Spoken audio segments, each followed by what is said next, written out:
Natin, so last time, we have discussed yung about sa reference loads, how do you use them, then parameters for system. Remember, we use a site called Hazard Hunter for us to determine how far it is yung mismong location ng ating building from the nearest source of earthquake, and that is the fault line, no? So, kinuha natin yung data na yun for us to get some parameters to be used for us to determine now what will be the force from this possible earthquake source na tatama sa building natin. So, i-identify natin siya as a horizontal earthquake, and we presented two different directions for such dito sa load cases details, no? So, technically, dito sa definitions, sa may taas na part, eto no, sa may loadings ay we only define the loading. Hindi pa natin nilalagay or ina-apply yung loads. We only define the parameters, what are the values, and how will they be,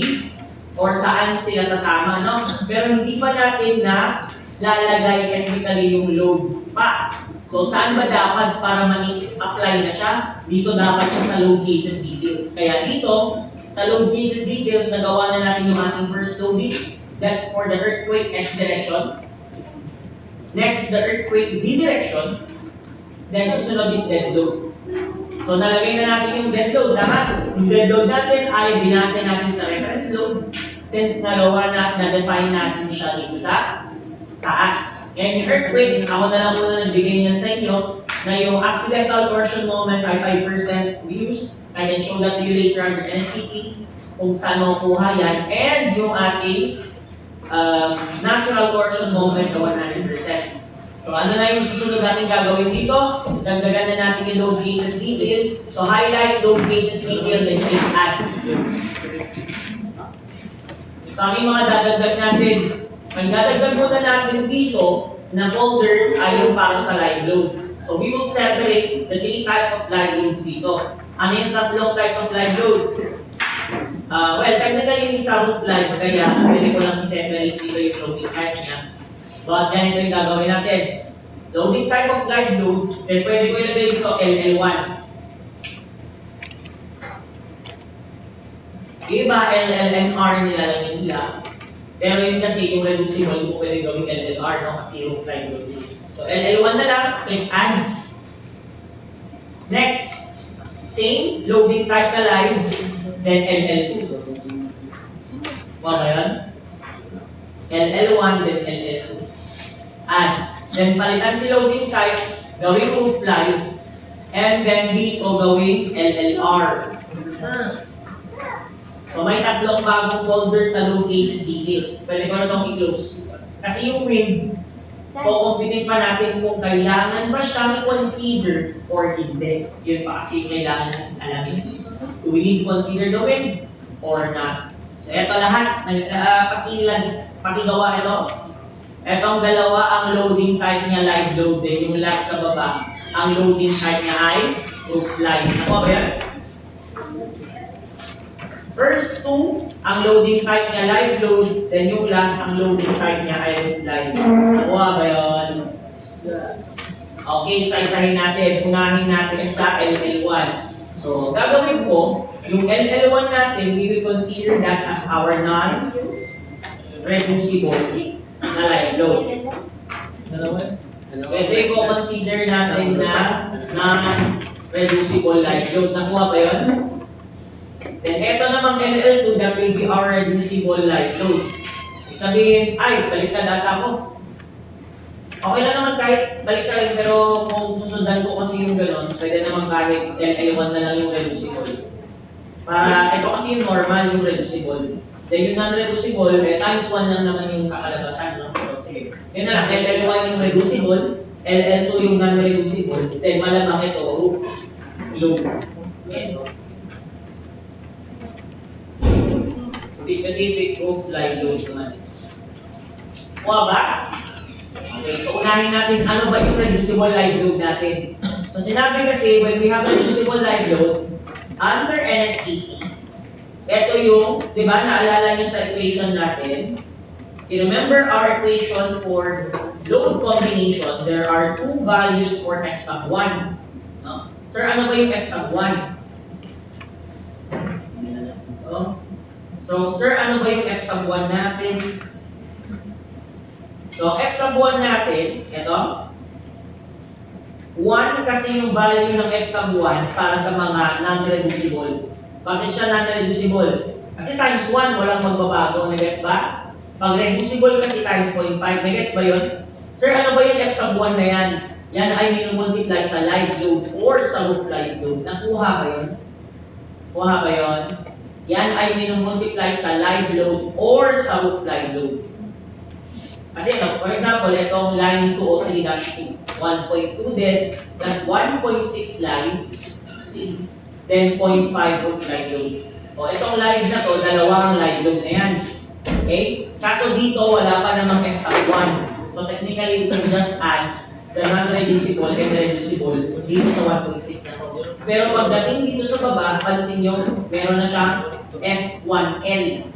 Meaning, this can either be 5 for those na reducible and 1 for those na non-reducible. So, mangyayari sa equation 203-8, magiging 1.2 din plus 1.6 times the roof live load, LLR, plus 0.5 LL1 plus 1 LL2. Nagets ba?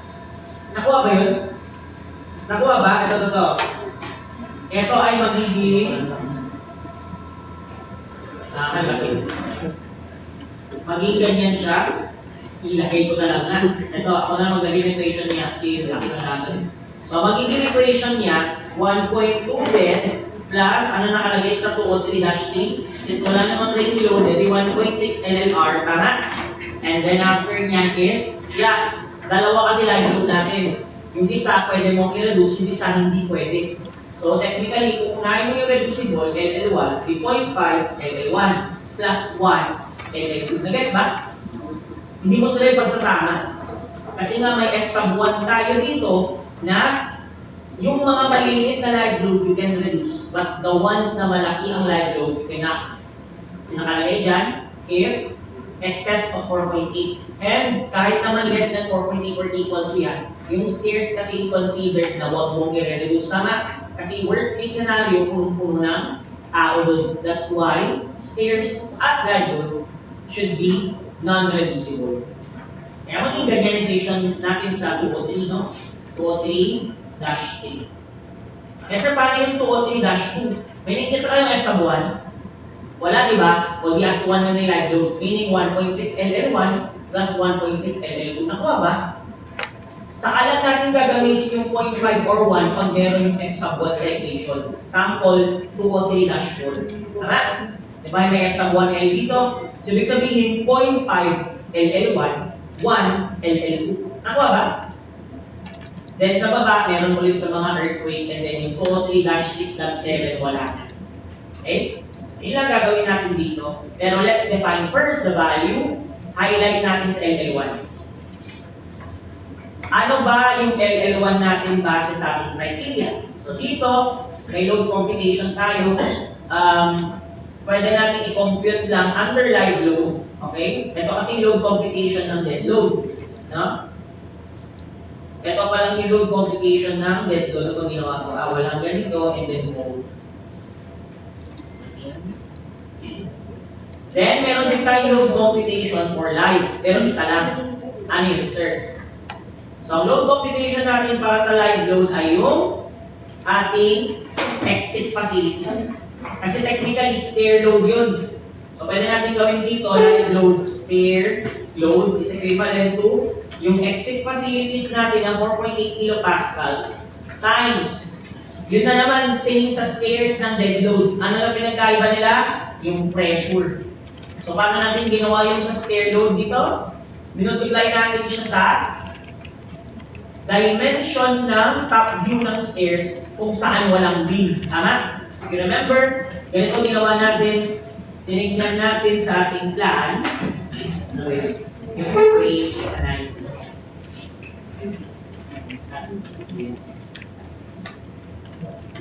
Nasa ito. Kung maalala nyo, ito yung ginawa natin, kinuha natin yung top view ng stairs, then kinuha natin yung dimension nung nasa taas at nung nasa gilid. Kasi nga, rectangle yan. Yung beam kasi natin nandito sa may last step ng stairs, dito sa side na to. yung may hidden line, no? Andyan part yung last step ng stairs. Yan kasi nandyan yung beam. Ibig sabihin, etong horizontal, wala dyan yung beam. So, kinuha natin, we get the dimension of that rectangle na walang beam, tama? Which is in this case, yung taas at baba. Kaya ano yung dimension nun? 4 meters. Kaya yan yung ginamit natin dito as 4 meters. Eh sir, bakit yung 1/2? Kasi hati yung taas na floor at baba na floor sa bigat na bumuhati ng stairs. So technically, nagiging 4 meters and 0.5 dito. Okay, so maging value natin 9.6 kilonewton per meter. That is for the stair live load na linear. And this is non-reducible kasi stair siya. Tama? Times 1 na. Eh sir, paano yung LL1? Kasi LL2 non-reducible, tama? LL1 natin yung naiwan, si basic floor area. Eh di ba ang basic floor area, we will maintain it as a floor load. So technically yung LL1, eto lang basic floor area na floor load. Nakuha ba? Paano ulit nakuha itong basic floor area? Hinanap sa NSCP. Tama ba? You remember, hinanap natin yan sa NSCP. So, saan dito yung pang residential? So, ayan. Basic floor area, 1.9 kilopascals. So, all slabs, live load nila, 1.9 kilopascals basta residential use. Nakuha ba yun? O, dito, highlight cell L1, click add. Then, floor load. And then, anong ilalagay dito? Since LL1 to, reducible live load. Tama, reducible, pwede bawasan. E di negative 1.9. Yun yung basic floor area. Kasi kilopascals yan, hindi natin siya gagawin linear. It's pressure, tama?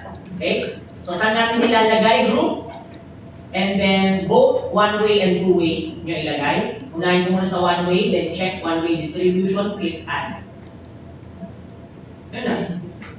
Then next, yung two-way distribution, uncheck lang yung one-way. Ayan yung maging live load natin. Nakuha ba yan? In-apply ko lang si negative 1.9 kilopascals as a floor load dun sa define natin na floor. Nakuha ba yan? Yan yung LL1 natin na reducible. Yan lang yung wala na. Hindi naman roof deck yung taas, tama? Hindi natin kailangan ilagay yung gano'n doon. Yung bigat sa may roof beams. Wala. Meron mamaya yung roof live load. Kuha ba yan? O, next, yung non-reducible na tayo. Ano yung non-reducible natin? Yung stairs. Eh, i-convert natin siya to linear. Tama? 9.6. So, ilagay natin, highlight LL2, click add. Then, member load, negative 9.6. Yan na yung stair live load. At saan siya ilalagay? Kung saan yung beam, kung saan nakaangkla yung stairs natin. Tama, di ba dito? Dito nakabook yung ating stairs sa second floor. Tama, di ba? Kasi dyan yung stair na butas natin. Dito sa side na to. So, dyan lang natin ilalagay. Kasi wala nang beam sa gitna, wala nang beam sa baba. Tama? Di ba yung i-discuss ko sa inyo, there's a possibility na maglagay ng beam sa landing. Eh wala naman. So, no need na. Ibig sabihin yung ground na yung bubuhatin ng landing since naka-attach siya sa wall. And then yung stairs pababa from the landing to the ground ay naka-attach din sa ground. So technically, it's the ground that will carry the half portion of your stairs. And yung other half niya, si second floor beam. Nakuha ba? Kaya nga yan lang yung ginamit natin and 0.5 yung multiply natin sa computation. Kasi hati na. Ayan. So, assign na dito yung 9.6. Diyan lang. Assign to selected beam, click assign, click yes. Diyan lang. Yung magiging stair na. Na non-reducible. Nakuha ba? Yeah. Nakuha ba yan? Yan lang yung LL2 natin, technically. Sir, ba't nakahiwalay pa? Ba't hindi na lang sinama sa LL1? Hindi nga pwedeng times 0.5 yan. Tama? Kaya sineparate natin siya para yung LL2 times 1. Then yung LL1 times 0.5. Ganun kapag nag-load combination na tayo. Okay? Okay ba tayo doon? O susunod LLR. Yan na. Same ang gagawin ko. Ako shortcutin ko to. Para mabilis. Kasi nagawa ko na yung dead load ng roof di ba? Gagawin ko na lang, kakopy ko lang yung command ng mga nasa dead load, papalitan ko lang yung value niya. Sir, paano ba? Ang gagawin ko, I need to open first yung reactions ng live load, di ba? So, kailangan ko na naman buksan yung trust design, di ba? Open, wala kayong ganito kasi ginawa ko lang pa to, no? So, open ko na naman yung trust design, then, tignan ko na naman yung reaction, but in this case, instead of looking at the reactions using dead load, I'll get the reactions using live load. Kung ano man reactions niya na live load, yun na yung roof live load natin sa LLR. Nagets yun? So, eto siya, tama? Punta na naman akong post-processing, okay. And then, sige, tingnan ko sa side na view na to, and then pupunta ko sa reactions. Kaso, ang nakikita natin reactions dito ay yung nandito sa upper left, ano nakalagay? Dead load, tama? Kailangan palitan ko siya ng live load para pag i-delete ko to, ang makikita yung reactions dito ay mag-live load na. Nakuha ba? So yan na yung gagamitin ko as my LLR. Kita na ba? Ayan. So mapapansin nyo, ito yung mga same na ginawa natin, no? Iba lang yung value niya. Kailangan lang natin no? Vertical, no? Vertical lang. Kuha ba yan? So gagawin ko, di ba, nagawa na natin yung dead load, di ba? Kasi nalagay na rin pati yung position din, alala nyo, yung ginawa natin sa dead load, no? Yung nagkandahirap tayo para i-identify yung locations nitong nasa top, na nasa roof beam, no? Kung paano natin i-indicate yung equal distances nitong mga 2.2 na placement ng truss, di ba? Nagirapan natin ito eh. Ito yung inisa-isa natin. So, ang gagawin ko dito, para parehas, ang gagawin ko, kung ano yung ginamit dito, di ba? Gagamitin ko si command file. Hanapin ko yung command kung saan, ayun, yung con-gy, ayan, yung member load na yan, no? Tsaka joint load na yan. Kung asan kasi sila naka-apply, doon din sila load, tama? So, technically, gagawin ko, lahat ng to from joint load and member load, ikakopy ko.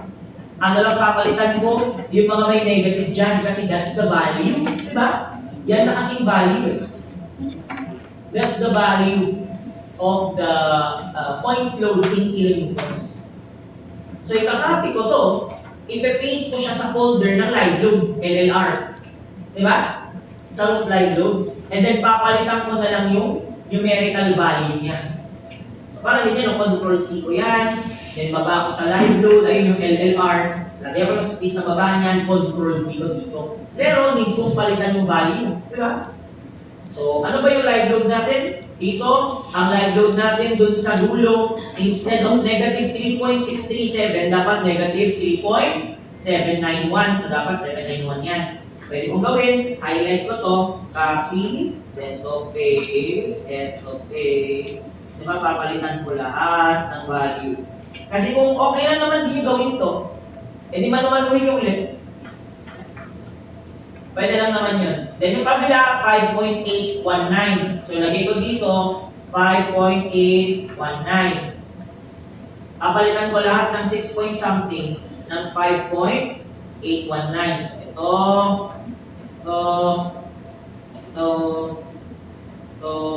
and ito. Ngayon, kung di nga lang gawin to, ano na gawin yung umpisa nyo na? Parang ginawa natin yung paglagay ng dead load. Kasi once sinave ko na yan, di ba? And then exit ko na to, nakikita nyo na,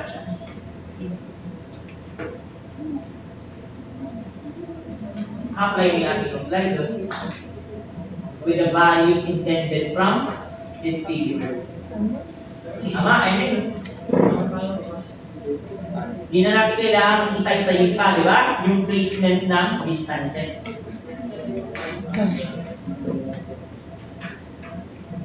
Ito, pwede yung gawing shortcut or kayo, kung mas step nyo yung inisa-isa nyo pa yung mga D1. Di ba? Kasi ganun ginawa natin, hinahanap pa natin yung mga distance 1 kung saan yung mga member loads. Ako, kinapin ko lang yung buo from the reference, nilagay ko sa LLR, and then I change the numerical value of the loads from the values ng reference dead load to the values of your live load proof reactions. Okay yan. So dapat nandun siya under sa load 6 na LLR. Kinapin ko siya galing sa reference, tapos pinis ko siya sa LLR.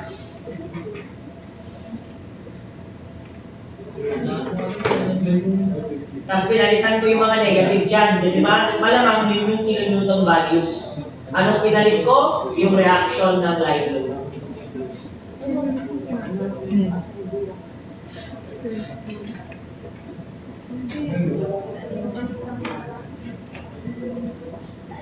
Shortcut to, just in case lang. Ayaw yung isa-isahin yung per load. Kasi nagawa nyo na yung ganun eh, di ba? Yung pa-isa-isa niyan na dead load. Ngayon naman, yung pa-isa-isa na live load. That will be our live load. Then, mag-discuss na ako ng wing load. Let's go.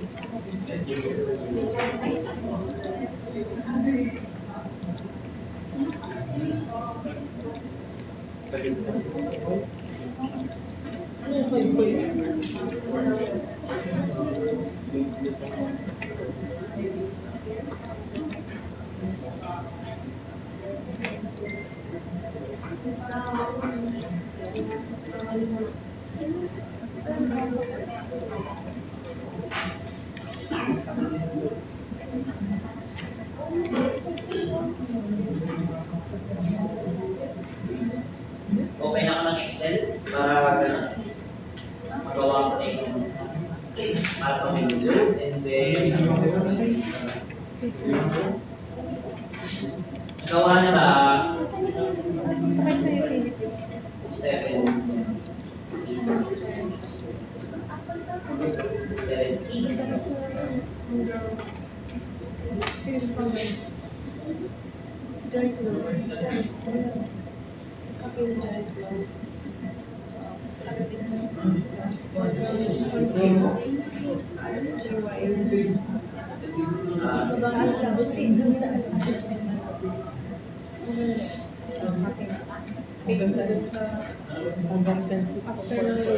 Gawa na. Hanggang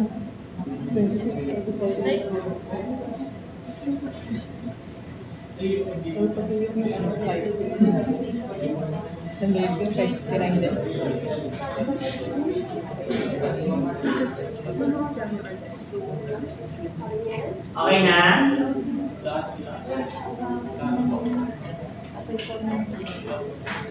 So, nailagay na ba? Pwede ko na i-close yung trust ko ng reactions ng gas. O, yan lang yung LLR. Okay? LLR. O, ngayon, mag-compute na ako ng wind load. Ito, baka dito tayo magtagal. Kasi kailangan ko pang i-discuss. And then, later pa natin i-run para makita ko ano yung reactions ng earthquake. Compare that with the values of your wind load. If sino yung mas malaki. I-compare pa natin to later. Kailangan lang muna natin ng data. So technically, okay na to.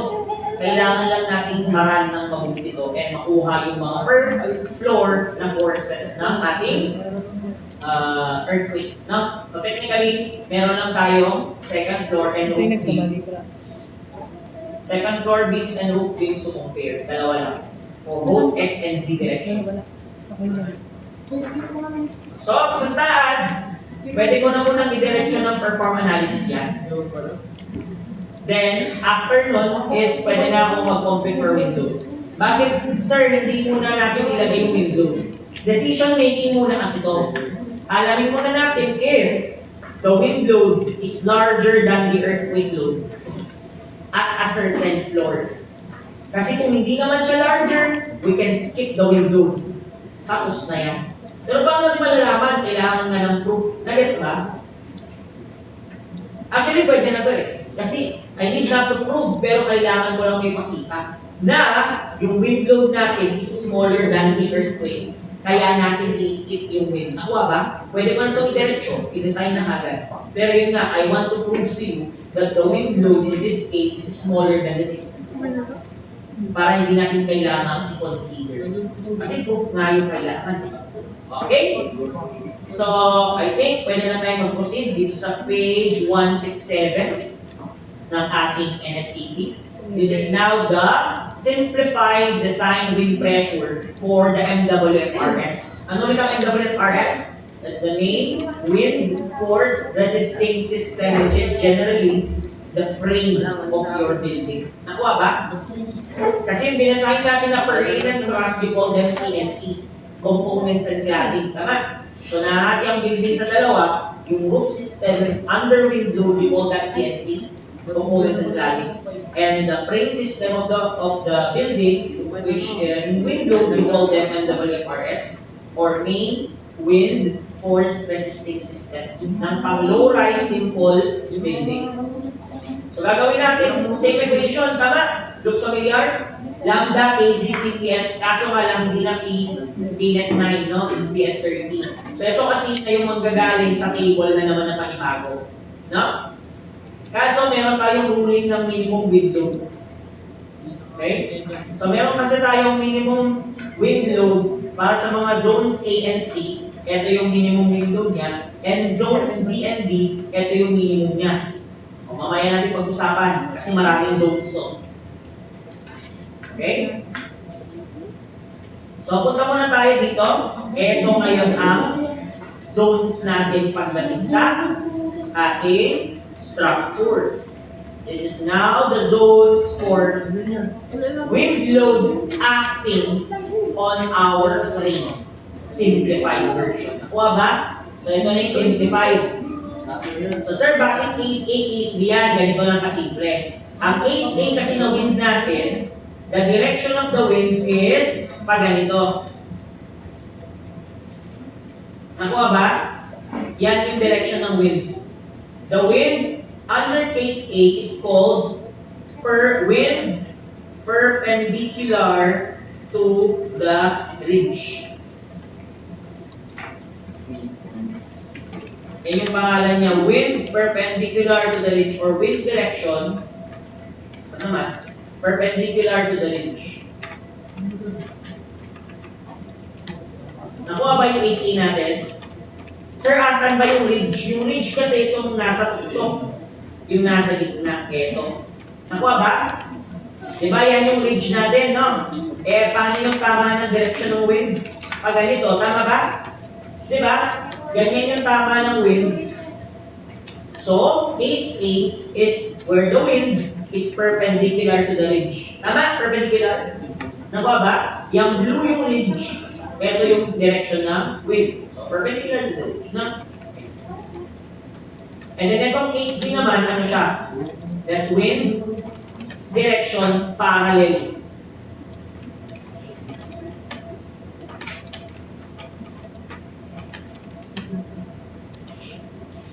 Ito naman ay parallel to the ridge.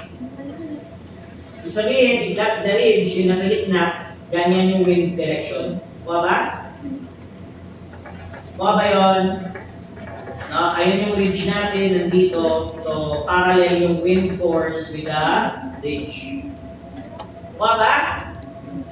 Ngayon, ito yung kailangan natin malaman. How many zones are there when considering frames? Kasi sa frames na to, pero meron pa rin roof criteria. Although, hindi natin kailangan. No? Pwede, pero hindi natin kailangan. So, kita natin we have A, B, C, D. Nakuha ba? A, B, C, D. Zones for the wall. Kaso, yung B at D, actually sa roof na siya. Nakuha ba? Etong A natin, hanggang dito lang. So technically, A and C, yun lang yung pang-wall. Yung B kasi at D, siya ay pang-roof na. Nakuha ba? Ayun o, nakikita nyo ito yung sa may B, yung letter B, this is B. This is boy, ayan, B ito. So yung B natin sa roof na tatama. Yung D dito, this is D. Sa roof na din tatama. So yung A at C lang, this is A. This is C. Yan lang yung tatama sa wall, A and C. Nakuha ba? Okay. So, kailangan natin yung A and C value dito, pero kung gusto nyo, isama nyo na lang lahat dito. No? And then, kung makikita nyo dito, upper naman, vertical forces, sa roof na lahat to ay E, F, G, H sa roofing. Hindi natin to kailangan. No? Ang kailangan lang natin dyan mainly ay yung nasa ilalim. Ito, A, B, C, D. No? Kailangan kasi natin yan for the combination of twin axis. Tapos, para naman sa perpendicular, parallel pala, sorry, to the ridge. Ang A natin, ito. Ito yung A, and then wala nang B at D. Sir, ba't walang B at D? Kasi itong tinatamaan niya na to, itong tinatamaan niya dito, ito, yung tinatamaan niya dyan, wala namang roof dyan, tama? Di ba yan yung walls, tama ba? Wala siyang tinatamaan na roof dyan, kaya walang B and D. Only A and C. Nagets ba? So, yun ang kailangan natin mamaya. A at saka C. Na? Okay? So, yun lang. Kailangan natin yung ABCD zones. Next is parameters na tayo. So, ano yung mga parameters natin? Ito kailangan natin. Unang parameter, basic wind speed. Pangalawang parameter, roof angle. Then, anong load case papasok. Okay? So, ano yung ating basic wind speed? If we remember, ang consider natin ay Tuguegarao 300. Tama? So, 300 tayo, dito papasok. And after nun, ano yung roof angle natin? So, base dito, nakaganon yan, no? Nakalagay dyan specific, and nakalagay din yung larger. And titignan natin yung mga wind values. Ano napapansin nyo? From 0 to 5 degrees is 2.63, 10 degrees 2.97 siya, 15 degrees 3.32, 20 degrees 3.65. Then pagpatak ng 25 degrees na 3.32. Yung para sa zone A. Ano pansin niyo, no? Umakyat siya papuntang 20 degrees, then above 20 degrees biglang lumilit. Nakuha ba? Nakuha ba yan? And then dito, ganun din. Napapansin natin yung certain angle na bigla na lang bababa, and then yung load case niya nga is ganito lang, di ba? 1, 2, 1, 2, 1, 1 lang ito. So bakit kaya ito? Parang load case 1 lang kapag lesser than yung angles niya. Di ba, papansin nyo? Pag 15 degrees, 1 case lang. 20 degrees, 1 case lang. Pag 25 degrees, bigla 1 and 2 na. Di ba? Papansin nyo dito? Kasi dito makikita natin load cases 1 and 2 must be checked for 25 degrees to 45 degrees. Load case 2 at 25 degrees is provided only for interpolation between 25 and 30 degrees if meron man. So, ibig sabihin nito, yung mga case 1 and 2 lang ang gagamitin nyo pag in between 25 degrees and 45 degrees siya. Nakuha ba yun? And then, ano ba yung kailangan natin dito? Pattern. Case 3 naman use angle 0. Social, relation, E. Ating wala na, yun lang. Na? So, load cases 1 and 2 must be checked for our, 25 degrees and 45 degrees. Yun lang din to, load case 1 is yung load case A. And load case 2 is case B. Nakuha ba? Nakuha ba yun? Okay. Sir, paano yan kung mag-perpendicular na tayo, load case 1 na nung meron? Hindi yun ang gagamitin natin for both directions. Yun ang ibig sabihin. Nakuha ba? Isa lang ang gagamitin natin for both directions if hindi siya in between 25 to 45 degrees. Yun lang yung ibig sabihin. So, lambda is same pa rin. Ano yung effective height natin? It's 6 meters plus 1.7. And exposure B tayo. Sa Tuguegarao nga, sa city proper, that's why ang lambda natin equal to 1 pa rin. Nakuha ba? Equal to 1 pa rin ang lambda kasi 7 ang height natin. So, walang problema sa lambda. KZT, 1 ulit kasi pattern ang consideration. Tama? So, walang ma-amplify. Kasi lambda is 1, KZT is 1. So, whatever we get as a pressure, yun na yung makukuha natin dito. So, kunin natin yung para sa 300 kilometers per hour. Then, may overhang na kasi kagad dito yan. Then, side ko to. Tama lang natin dito. Dito na lang. Kailangan. Okay. So, lahat ng zones kukunin natin. Sige, pwede naman. And then, ano yung angle natin ulit? Alam mo 1 by 7, no? Ay, 2 over 7. 15 ata to. So, 2 divided by 7, then get the inverse tangent. 15.94. Nakuha ba? 15.94 siya. So, saan siya dito? Just in case. Okay. Pwede kayong mag-20, pwede kayong mag-15 kasi I think, sige, pwede naman na 15.94. Pwede naman na kahit sa 15 lang, 0.94 lang naman yung details ng angle. Maliit lang naman kasi ang discrepancy pag angle, no? So, sige, gamitin ko na lang si 15. Pwede nyo mag-20 kung 20.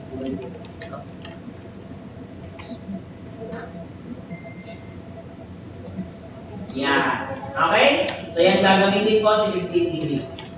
So, ilalagay ko lang lahat ng values niya siguro kahit sa Excel na lang or kahit sa saan gustong ilagay. Pwede rin dito. Lagay ko na lang dito with criteria. With load. Since criteria naman tayo, with load. Okay? Then, yan na yung gagamitin natin. Ilan to? 1, 2, 3, 4, 5, 6, 7, 8, 9, 10, 11, 12. Na row. Sa column. Insert table. 1 column, 12 rows. Balik ka na ulit. 1 row pala. Dagdag mo. 1 row, 12 columns. Yung. Ay, dalawa na mata kasi isama ko itong mga 3 rows pala, sorry.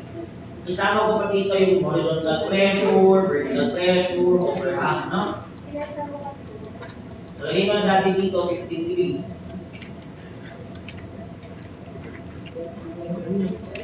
Then,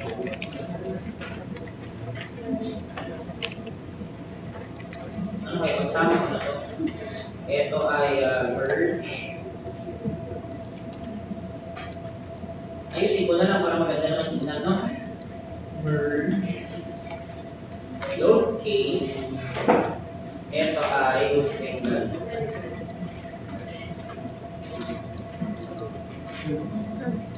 And ito, horizontal pressures. Vertical pressures. Overlap.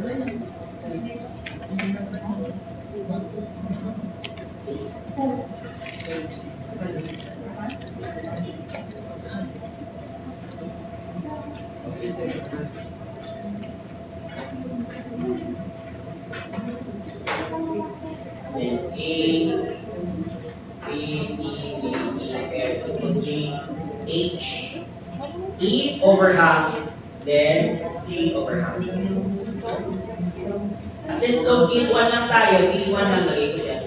Then, 3.32, negative 1.09, 2.2, negative 0.63, negative 3.17, negative 2.08, negative 2.2, negative 1.7, negative 4.44, and negative 3.10.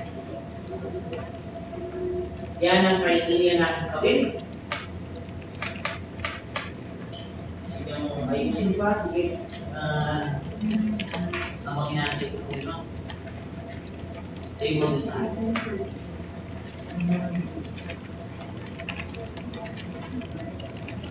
Okay.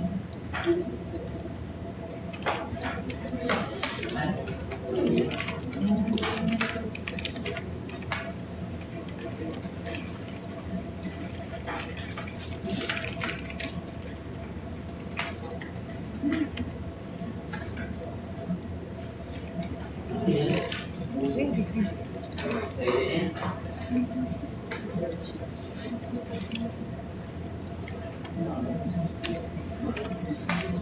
So, itong mga numbers na nakikita nyo, technically those are pressures in kilo pascals.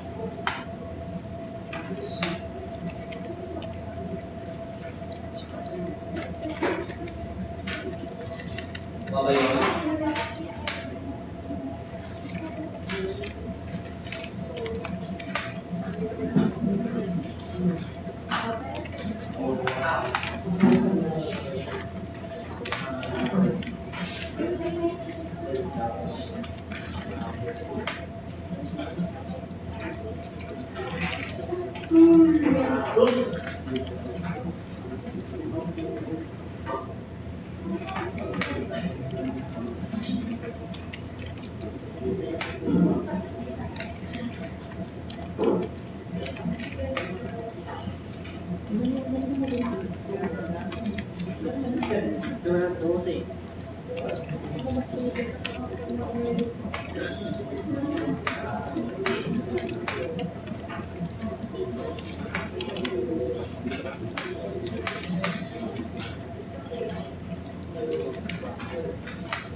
Gawa na ba?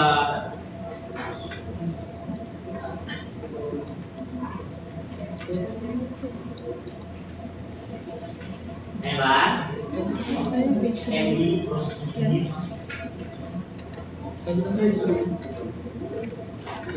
Didi-discuss ko pa yung gano'n ng population.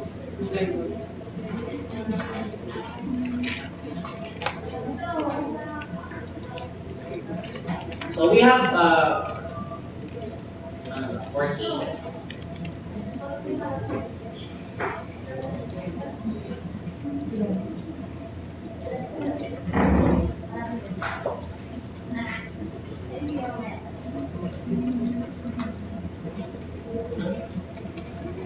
Ako ito yung Excel na gawa ko dati para pinang-compare yung gawa ng Excel.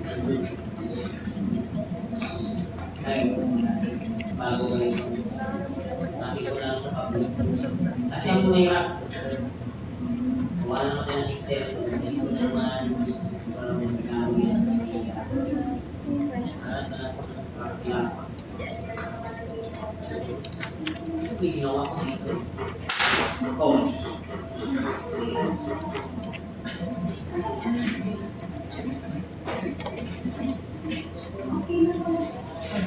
Ay, wala interpretation mo ako. Ay, hindi yan. Gagawa pa ako ng bago. Gawa na. Tama ha?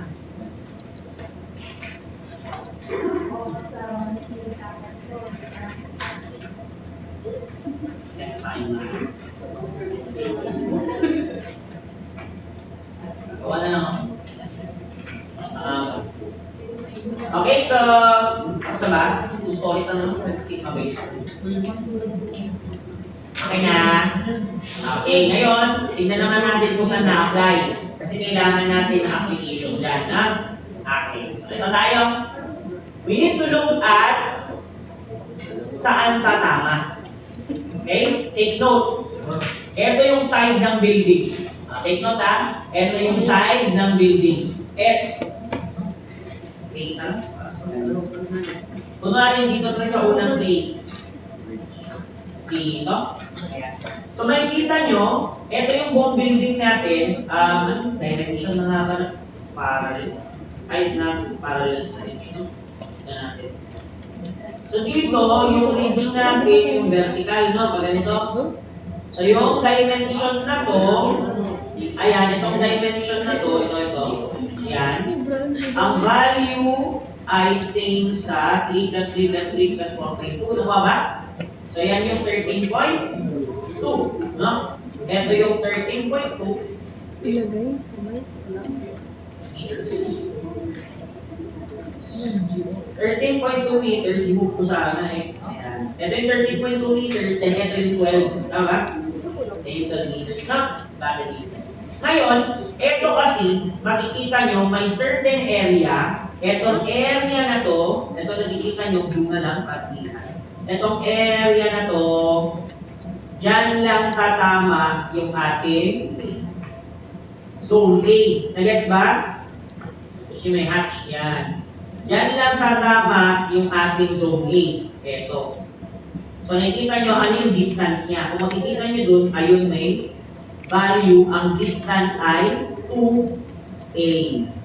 So ibig sabihin ito, yung distance ng zone A is twice the A. Ano yung A value dyan na maliit, sir? Yan din yung 10% of the least horizontal dimension.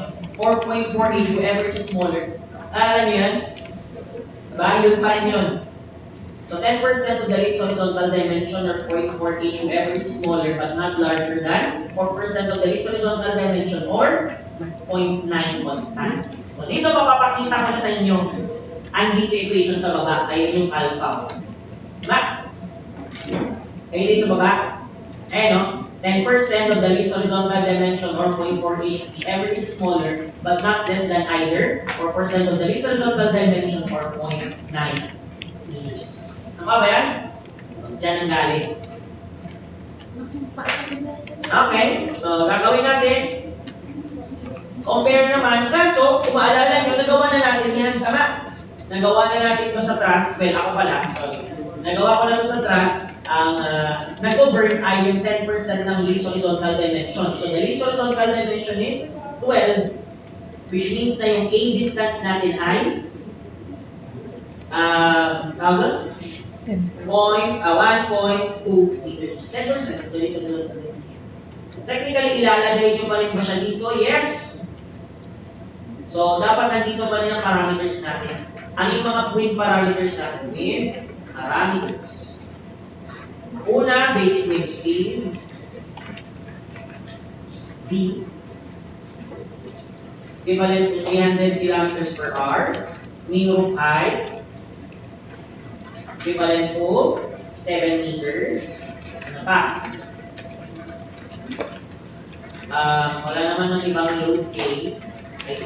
Lambda, pala pati PZ. PZ is equal to is topographic factor. AZ is equal to 1. Exposure category pa pala. Exposure category B tayo. And then adjustment factor. Adjust.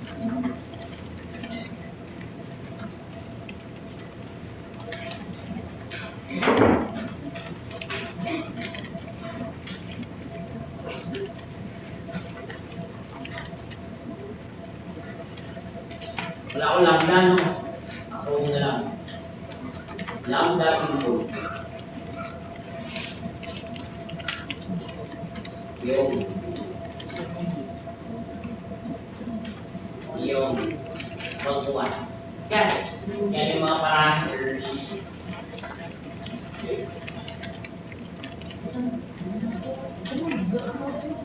Kasi gusto nyo ilagay dito, wind load pressures.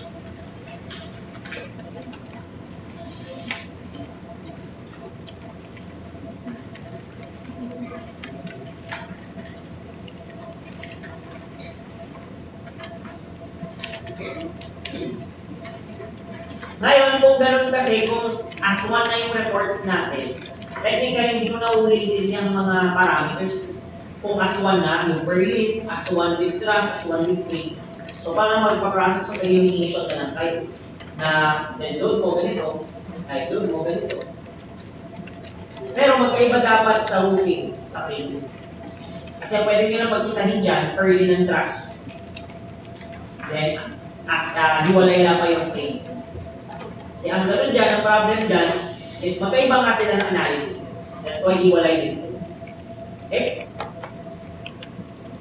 So, ano na ba?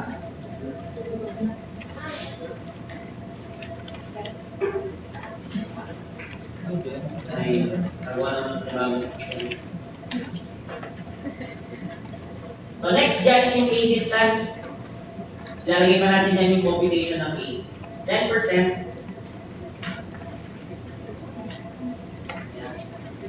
of the least horizontal dimension. Ay, computation to. Kasi kahit yan na, okay lang naman, criteria yun. 10% ng 12 meters is 1.2. Then, 0.4 ng h is equivalent to 0.4 ng 7. 2.8 meters. Ever smaller, then dapat greater than siya sa 4% of this is a dimension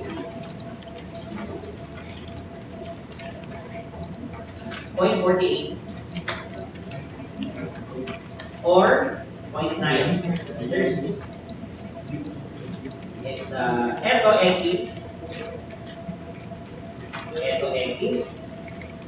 x, final A is equivalent to 1.2 use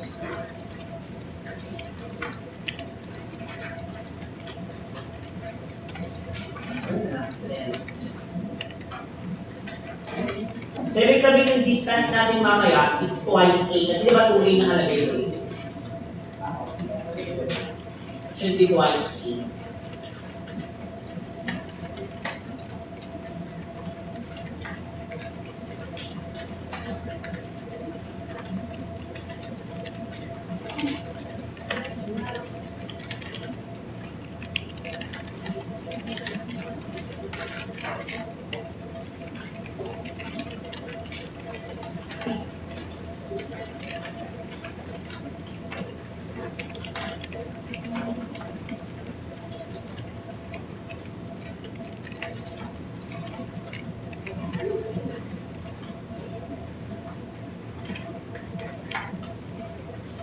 Okay na?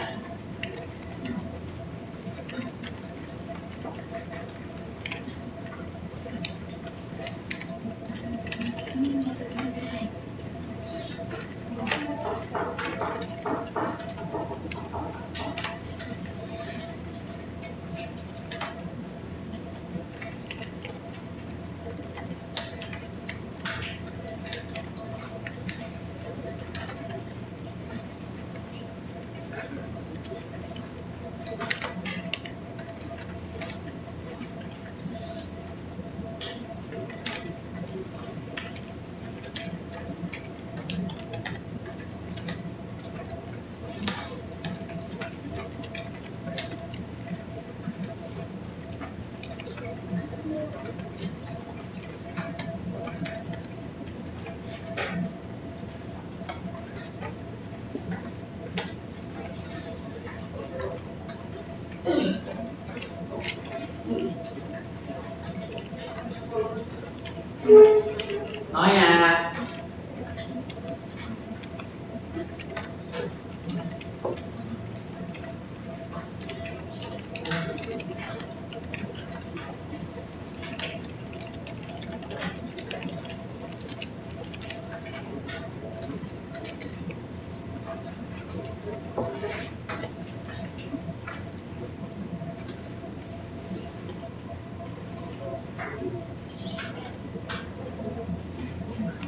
Okay, dito tayo. So, gagawin natin, kasi ito nga yung tatama na A, no? So, dapat kunin natin yung computation ng distance dito. So, isang mangyayari, yung tatama sa side natin dito sa building is etong kabuuan ng A pressure. Ngayon, gagawin natin, we will assign first yung mga distances horizontal kung saan tatama yung mga A pressure and C pressure. And then mamaya kasama na rin pati yung B and B. Kasi ang gagawin natin dyan later, i-assign natin siya sa ang floor tatama and yung effective area naman para sa frame. So na naman tayo, may effective area na naman. Okay? So, Ito, 2A. Then the rest is 13.2 minus 2A. Anong value ng 2A natin? Our 2A will become 1.2 times 2. 2.4. Tama? So, 2.4 yan, 2A natin. So, 2.4 from 0 to 2.4. And then, ano yung nag-iwan dito? 13.2 minus 2.4. 10.8 naman yung lalabas. So, technically, magkaiba yung wind load ng 2.4 meters dito. Magkaiba yung point load ng 2.4 2.4 meters dito. And then from the rest. Take note, case 1 pa lang yun. Kapag nandito yung pressure na pinakamalaki. Then, pangalawang case natin, what if nandun naman sa kabila? Yung pinakamalaking pressure. Mukha ba yun? Kasi pwede dito manggagaling yung si A, and then ganito yung hangin, then yung maximum A pressure na dito, tama yung A na pressure natin, yung malaking A dito, A, no? Dito, that's 1, then pwede sa kabila, that's 2. Then pag lilipat na tayo dito sa kabila, pwede dito, and pwede. Nag-gets ba? Nakuha ba yun?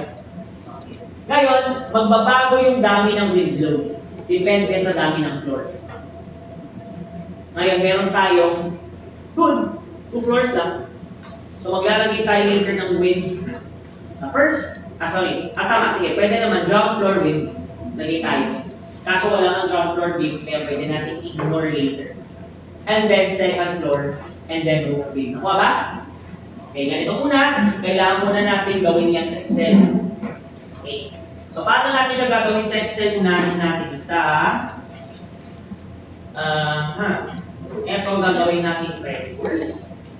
So, meron tayong at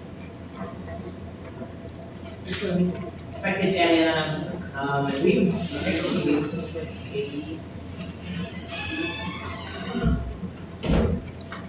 Effective wind, yan yung may 2A. Okay. Times yung effective height. Wind na lang kakapot, hindi effective. Yung effective height na lang, maganda effective height. Kasi iniisip ko dito, yung wind, given naman na, yung 2A, ito yung kailangan natin effective height. Tapos, wind pressure.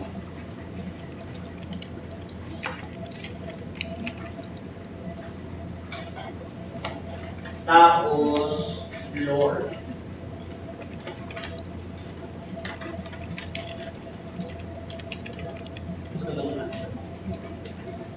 Sa taas na lang. Bali, floor natin is RF and UF.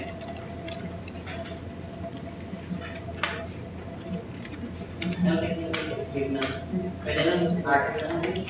No? And wait lang, makakati ata sa dalawa.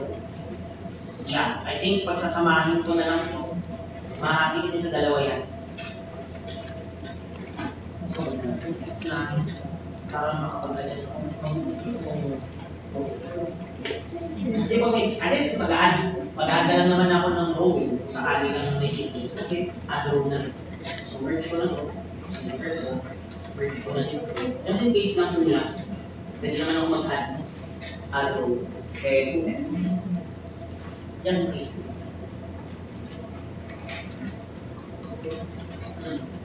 Ay, pati ground pa na. Yung ground right side.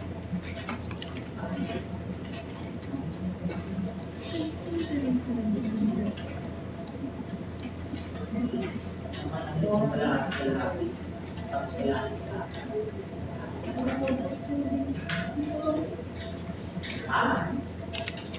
merge ko, parang hindi naman, yan, ganyan na. Ito para lang maayos, no? Pwede ko naman i-delete. Okay. Yan na lang muna. Tapos lahat ng to,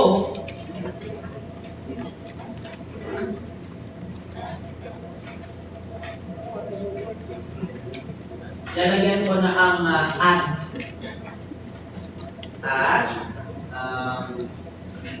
2.4 liters. Ito. This is located at 2.4 liters. Then, iba kasi kapag yung susunod na. Ito, gawan ko na border and then load. So, ito naman, tatlo lang ata. Ilagay ko dito ay with pressure, with or with force na with force. Tagalan mo. Para i-separate ko, hindi ko pagsama. No? Ito word ulit. Sama kita, value. Yan, para makompute na rin natin with force at that floor. Okay. Kaya sabi ko dapat meron ako na nagagawa ko. Dito naman, same, kakopy ko ng tubig, pressure, with height and with force. Then, maganda yung konti, yung height.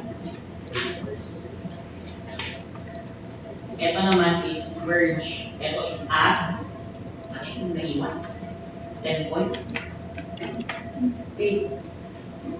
meters. And all borders and yeah. Okay. Then yung total mamaya dito is yung add.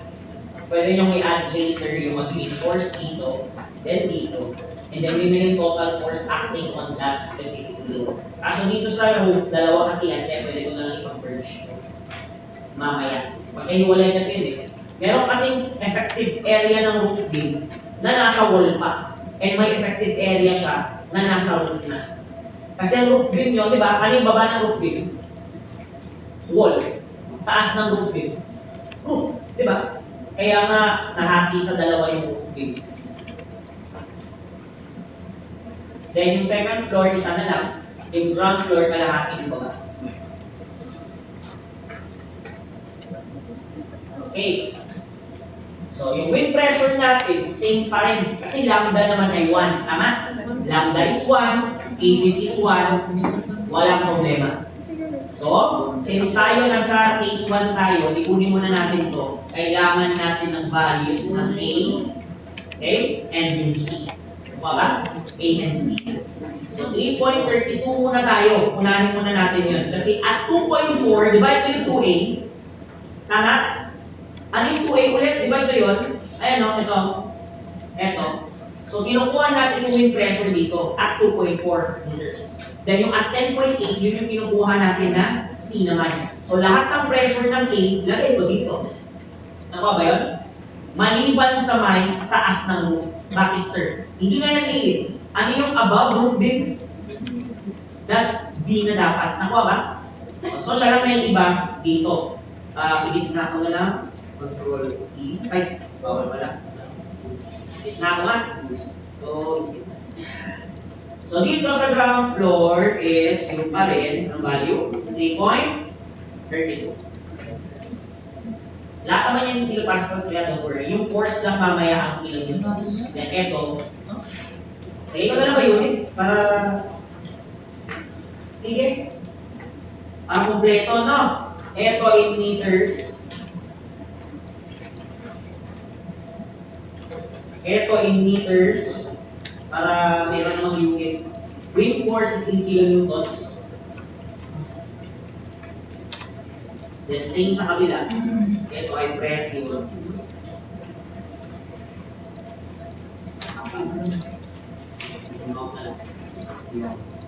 Ito is in meters.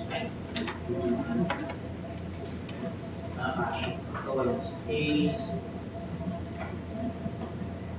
Walang space.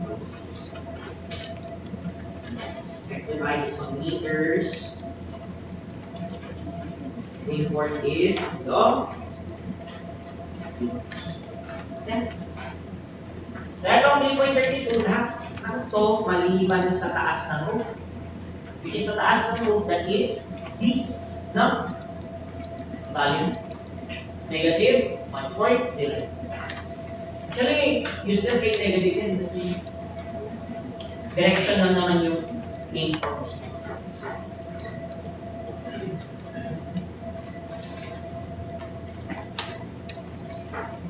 Kuha ba yun?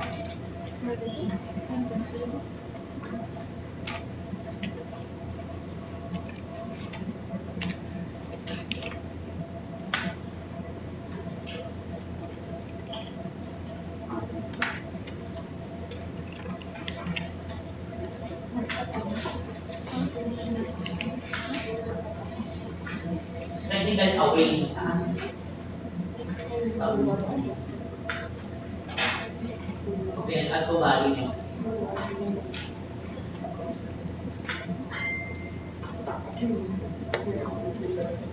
Kuha ba? Nalagyan ba yan? Ilagay nyo na to, no, yung pressure. Ito, 3.32 kilopascals natin. Then negative 1.09 sa D kasi yan. Yun nandito. Itong D na to. Ito. Kasi sa roof beam kasi, parang ganito. Ito yung side view ng building natin, no? Let's say, ito yung roof beam. Ito yung second floor. Yung second. Second. 2F floor line.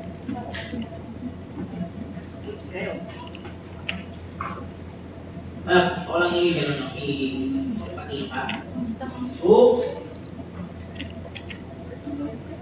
Beam. Then technical roof kung nasa taas, no? Di ba side view niya ganyan? Second floor to. Ito kasi gagawin natin. Ito ngayon yung 2A. Umpisahan natin dito. Tama? Yan yung 2A. Tama? Sa gilid. Ito yung 2A distance. Di ba? Same sa ganito. Ay, sa ganito. Yan. Tama? Yan yung 2A. Yung hinatch ko dun is ito. If you are to check, yun yung 3D view niyan, parang gano'n. Yung hinatch ko, kung ito na lang ay ito.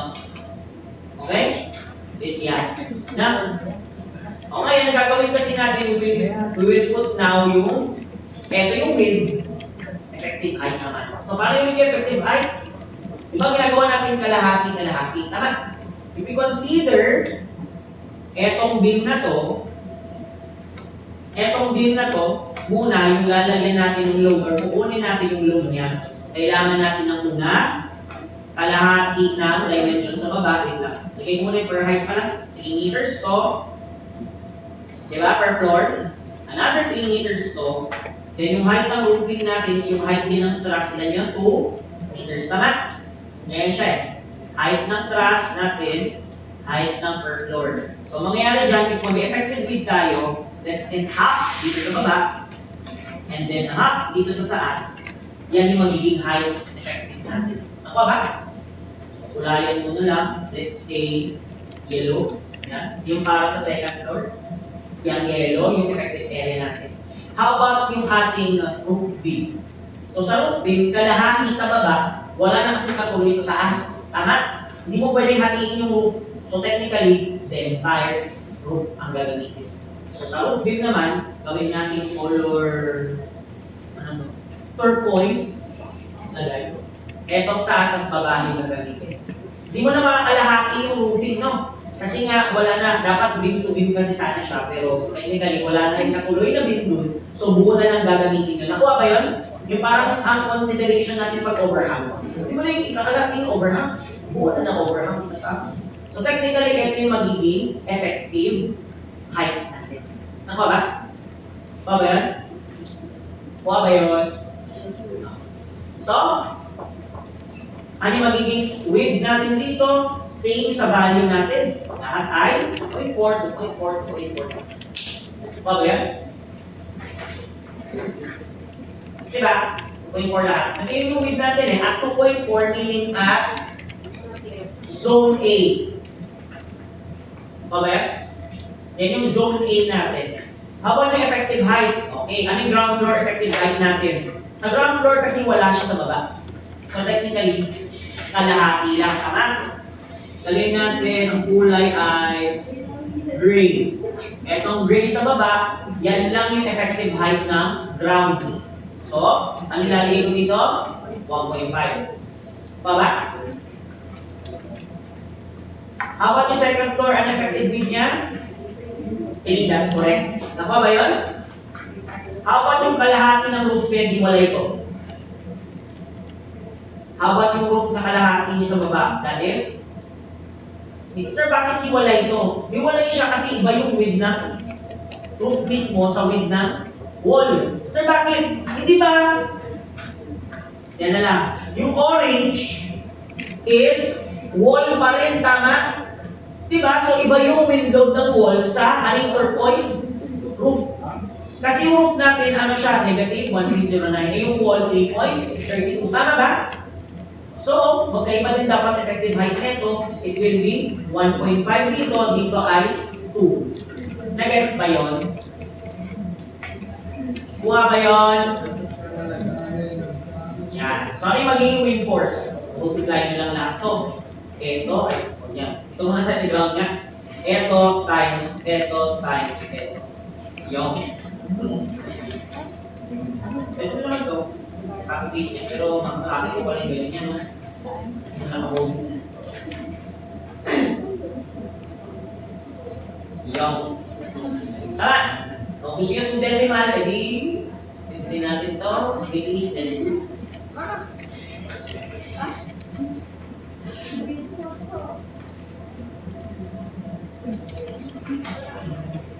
Okay ba?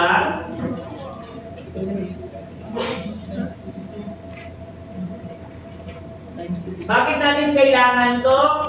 Kasi later, i-compare natin to dun sa seismic. Per floor. Excluding ground kasi malamang. 0 yung seismic load natin sa ground. Why? Wala ka nang beam sa ground. Diba? Eh, ang idea ng seismic, ito transfer per beam. Ito kasi, sir, bakit ito nilagyan mo? Effective width na. So, ibig sabihin, kahit ito matama sa baba, sa may ganun nyo, sa ground mismo.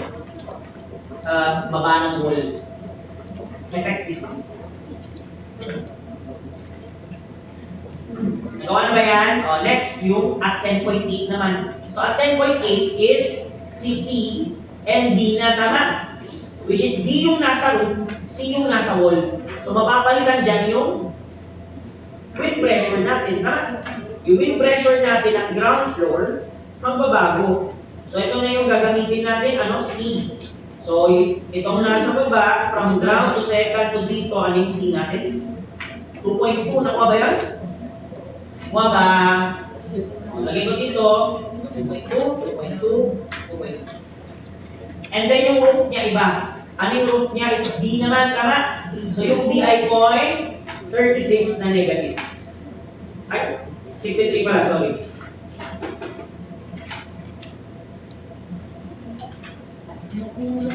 Nakuha ba? Saan kinuha? Okay. Susunod. Gagawin natin ay dito sa width na tayo. Ano yung width niya? Parehas din sa value. Ito. 10.8. 10.8. 108 ang width. 10.8, 10.8. Yan naman ang width niya. How about yung height? Taki lang, parehas par. No? Same lang sila body. Nagkaiba lang ng point of yung width niya, kung gano'ng kahaba yung tatamaan ng area, the width, but the height is the same. Unless yung building mo ay magkakaibang height. Yung wall mo may 2 meters dito, just not 3 meters dito ba? So technically, effective height is the same. Ano gagawin sa wind force? Yun ulit. Equals, eto, times eto, yung. Then, baba ko to, and then, 2 decimal. Ito lang pala.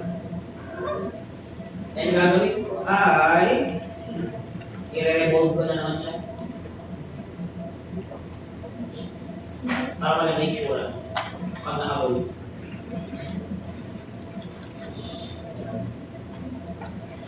Okay? Okay yung total, ito yun. Pwede natin equals to. center naman sa center ko lang. Ito yung mga total forces. So, pwede kong i-ganon to. Ganyan. Merge and center. Total F. Force na. Total force. Yan. Pwede kong gawin to. Yan. Ito. Ibaba ko to. Ano ulit? All borders and then take out ito. So ito, i-add ko lahat ng forces na na-compute on that floor. So yung force dito, ay, ito, plus yung force dun sa taas kanina, ito, plus. So lahat ng total force sa roof, kulang. Lahat ng forces sa roof as one. Gusto yung lagyan din ng unit, okay.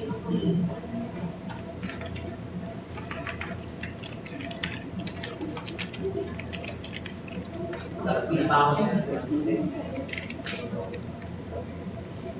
Bako na lang ba?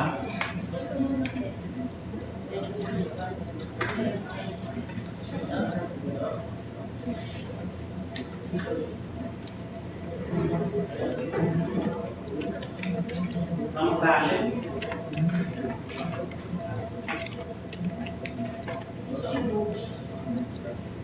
Yung natin kamali niya.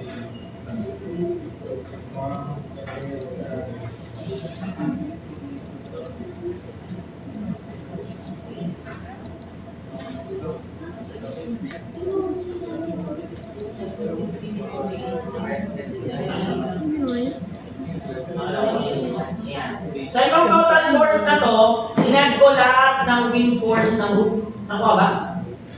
So yung, di ba, yung wind, ganun kasi natin sa roof beam, hati sa taas, which is yung roof, sa baba niya, which is yung wall, tama? Kaya i-add nyo na lang lahat, o compare kasi natin yun later sa earthquake. Then ito naman equals, add natin yung force sa, ay, numerical siya, no? May negative kasi.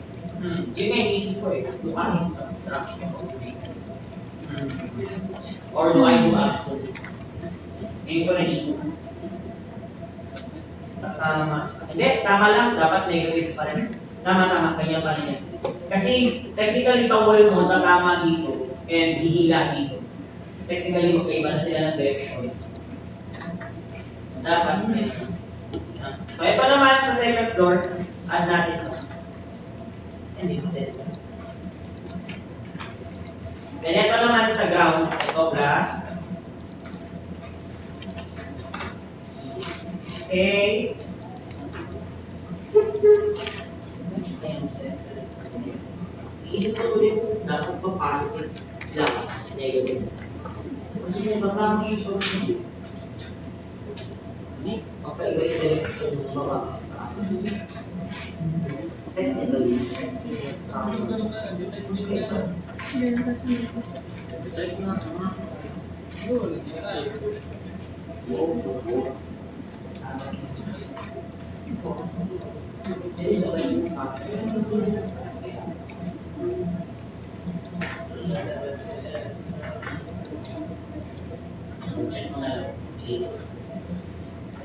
sa magkaiba ng direction na naiilang ako na magkaiba sila ng direction din nila. Check. Okay. So, pwede naman natin ma-check yan. Okay na, na-complete na natin yung total load sa meron natin. Actually, pwede ko na ito ilagay sa load computation. Pero, eto kasi is for decision making pa lang to. Eto nang nandito na nakikita nyo ay yung forces to compare sa magiging per floor seismic ng ating structure. Kaso, kailangan muna natin tirahan ito. Tama? Kailangan natin parang yan. Okay? We need to have a computation for this. Kaya, unahin natin sa staan, makapag-analyze tayo ng analysis and design. Bago mag-run analysis, mag-define tayo ng command na perform analysis, no? So, click add, perform analysis dito, then close, then control F5. So, bumalik na ako sa staan. Ito lang excited. Ano ba nito?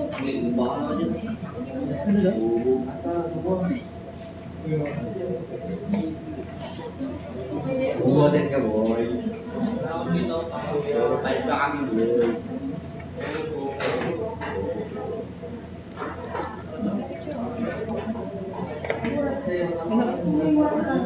Perform tapos run na. May perform dito? I define. Ano yung warning? Warning. Ayaw nga pala. UBC. Warning. Analysis. If this UBC, sabi niya, ano ba? Ganyan, no? Kasi kapag naglalagay kayo ng earthquake, ang sinasabi lagi ng code, kailangan niya munang i-analyze separate directions. No? Each directions are analyzed first before you are to perform analysis for the entire unit. Meaning, eto kailangan natin ilagay sa command. Which is, pag pumunta kong utilities, command file. Ang sinabi ng code para mawala yung ating warning, dapat every time, di ba ito yung load 1, ito yung load 1 natin tama, which is yung EQX. Then sa baba, load 2 yan yung EQZ. Ang kailangan daw, dapat ma-analyze yun na yung earthquake per direction. So gagawin natin dito, dapat may perform analysis sa umpisa, kung pa lang sa load number 1 ng EQX. Then hindi naman pwede ganito lang, bakit? Kasi ibig sabihin, ang babasahin ng listahan, yung X, then tapos na. So paano i-reset? Parang ganun ba i-reset? Lagyan natin ng change dito. Sabay natin ba? So analyze niya muna sa X direction, then reset. Then analyze niya sa Z direction, then reset. Ibig sabihin, after Z din, may ganyan. Nagets niyo? Itong perform analysis at change ang nalagdag. So, load 1, EQX, gawin yan, perform analysis change. Then, EQZ, yan, perform analysis change. Mawawala yung warning. Kasi ang sinasabi niya dito, minsan, kapag meron kang mga UBC, IBC analysis, dapat i-check niya muna yung earthquake, each direction. Yun yung ginagawa natin dito. So, yan lang. Then save, and then, yun na, you can rerun, wala na yung warning. Baka meron, wala pa pa ng load. Wala pa pala tayong low, combination of loads. Pwede kasi magka-warning na naman yun. Mamay niya set and kill. Yan, save ko, exit, then run. Dapat may perform analysis din kayo sa lasa, so tatlo lang yung perform analysis ko. Perform analysis change sa EQX, then perform analysis change sa EQZ. Then perform analysis sa last. Warning. Yes, wala kang NL. O, sabi niya, mag-set down tayo ng limit. So, dito sa taas, kahit after na lang yung limit, meter kilonewton, kailangan natin mag-set NL, then kung ilang numbers lahat ng possible load combinations nyo later. Pwede marami, so pwede nyo naman iset na 100 na lang. This is for to limit yung memory use para hindi gaanong, parang hindi mo sinabi na ganito karami yung load combination mo. There's a possibility na i-read niya lahat nga na pwedeng more than pa yung load combi. Ngayon, iset mo na lang yung limit na hanggang 100 lang ang load combination ko para yun lang i-expect niya, mas mabilis yung kanyang mag-run. Why? Mag-set na yung 100 na kaya or 150, depende gano'ng marami yung load combinations.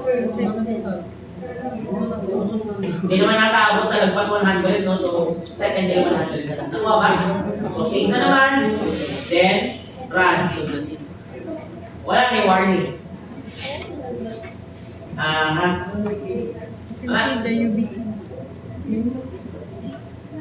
Alam ko, saka lang siya lalabas pag wala pa yung pag meron na load combination. Pag nag-set na pala ako ng pala. Ano kung get the UBC? Kaya ni Antilo. Pwede tayo dyan dyan dahil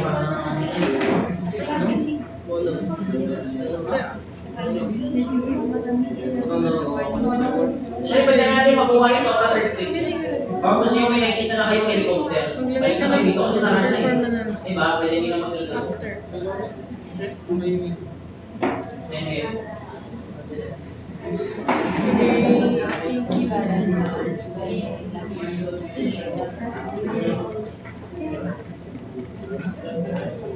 Ano yung nilagay dito sa dito?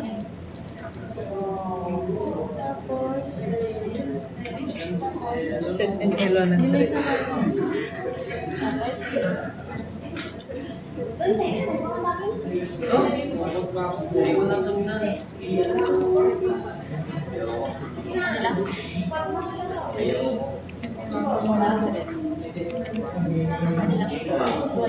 Di ba? Isa na ito na yun. Nakikita pa lang kailan na. May isa. Kailan na start. Nagawa na ba?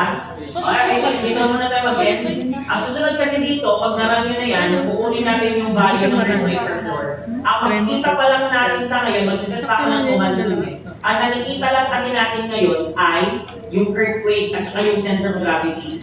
So parang ganito, ang total weight natin sa rigid diaphragm, which is second floor natin, tama? Ang total dead load sa second floor ay 1640.0.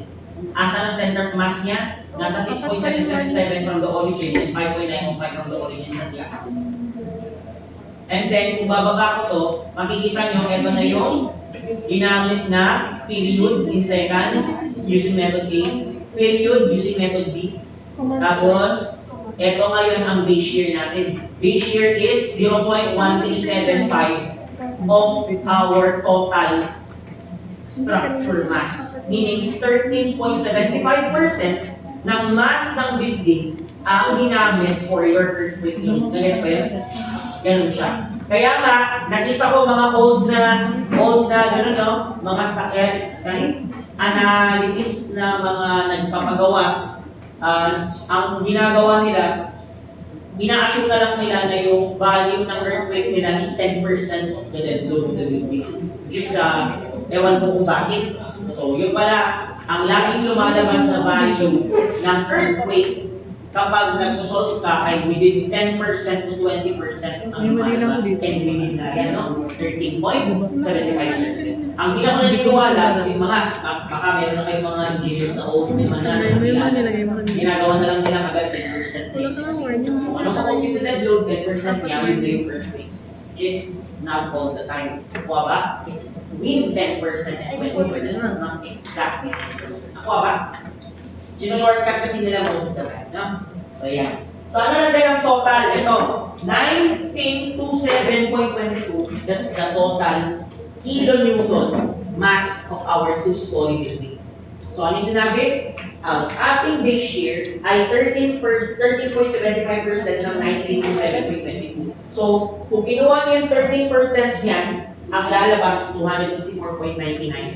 Ang ating earthquake base shear tatama sa baba ng building at X direction. Eh sir, paano sa Z direction? Baka mo lang, meron dyan yung Z direction.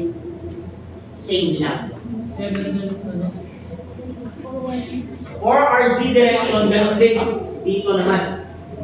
Ang base shear niya, earthquake load is 264.99. Ano mangyayari? Ito ngayon ang gagawin natin. Yan lahat madi-distribute per floor. Yun ang next na gagawin natin. That's next meeting. And then i-compare natin siya saan? Sa ginawa nating Excel kanina per floor. Now, if kahit man lang isang floor mas malaki si wind later, yan is, we will compute the wind load alongside the system. Kasi pwedeng mag-govern. There's a possibility that the wind load will govern in that specific direction. Take note, isang direction ka lang kasi.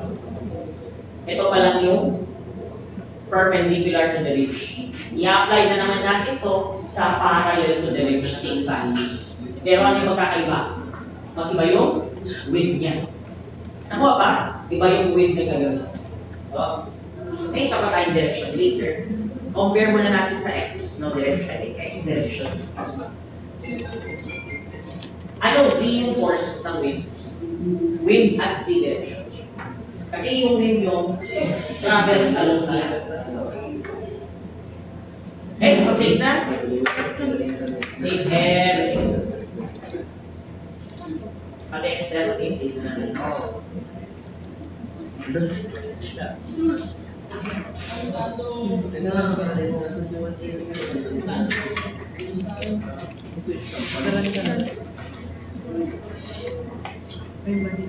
Wala kang bari eh. Puro. Ayan ko.